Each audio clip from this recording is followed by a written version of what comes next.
ప్రతి దినము ఎడారిలో సెలయేర్లు శ్రద్ధతో వింటున్న మీ అందరికీ నా హృదయపూర్వకమైన శుభములు వందనములు తెలియజేయచ్చు. ఎడారిలో సెలయేర్లు అనుదిన ధ్యాన భాగమును చదువుతున్నాను. దయచేసి శ్రద్ధగా వినండి. ఆగస్టు నెల 15వ తారీఖు కొరకై ఏర్పాటు చేయబడిన ఎడారిలో సెలయేర్లు అనుదిన ధ్యాన భాగమును చదువుచున్నాను. వాక్య భాగము: అనేక శ్రమలను అనుభవించి మనము దేవుని రాజ్యంలో ప్రవేశింపవలననియు. అపోస్తుల కార్యములు 14వ అధ్యాయము 22వ వచనము. ధ్యాన భాగమును చదువుచున్నాను. జీవితంలోని శ్రేష్టమైన విషయాలు గాయపడడం వల్లనే లభిస్తాయి. రొట్టెను తయారు చేయాలంటే గోధుమలను ముందుగా పిండి చేయాలి. సాంబ్రాణిని బొగ్గుల మీద వేస్తేనే పరిమళ ధూపం వస్తుంది. నేలను పదునైన నాగలితో దున్నితేనే విత్తనాలు చల్లడానికి అనువుగా అవుతుంది. విరిగి నలిగిన హృదయమే దేవునికి సంతోష కారణం. జీవితంలో అత్యానందకరమైన విషయాలు దుఃఖంలో నుండి మొలకెత్తినవే. మానవ ప్రవృత్తి ముందు శ్రమలను అనుభవిస్తేనే గాని లోకానికి ఆశీర్వాద కారణంగా రూపుదిద్దుకోదు. ముగ్ధమోహన స్నిగ్ధ గులాబీ పూచింది. తలుపు ముంగిట ఉదయ సాయంత్రాలు వింత పరిమళం వెదజల్లింది. వర్షం కురిసినప్పుడు చినుకుల తాకిడికి లేత రేకులు చందరవందరైపోయినప్పుడు దాని గుబాళింపు అపూర్వం. ఆకుల్ని మునివేళ్లతో నొక్కితే మరింత తీయని సుగంధ సోయగం. ప్రభు, కష్టకాలంలో నా హృదయాన్ని పరిమళింపజెయ్యి. నా గుండె కోతను నీకిష్టమైతే అధికం చెయ్యి. నలిగిన పరిమళం నా ఎదలో వ్యాపిస్తుంటే నీ ప్రేమను కొనియాడుతుంటాను.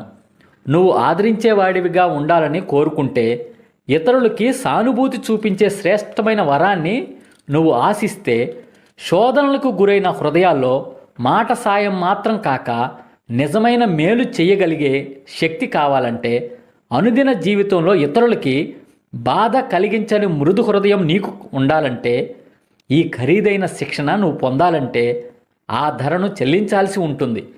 నీ దేవుడిలాగా నువ్వు కూడా శ్రమల పాలవ్వాలి. ఇదే ఈ దినమునకై ఏర్పాటు చేయబడిన ఎడారిలో సెలయేర్లు అనుదిన ధ్యాన భాగము. సమస్త జ్ఞానమునకు మించిన దేవుని కృపా సమాధానము ప్రభువైన యేసుక్రీస్తు వలన మీ హృదయములకు మీ తలంపులకు కావలి ఉండును గాక.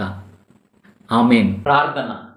పరలోకమందున మా తండ్రి, ప్రేమ కలిగిన దేవ, మాకిచ్చిన మరి యొక్క మంచి వర్తమానం బట్టి వందనములు స్తోత్రం తెలుసుకుంటున్నాం. ప్రభువా, మేము ఇతరులకి ఆశీర్వాద కారకులుగా ఉండాలంటే, సానుభూతి చూపించే వారిగా ఉండాలంటే, ఆదరణ ఇచ్చేవారిగా ఉండాలంటే ముందుగా మేము దున్నబడాలి.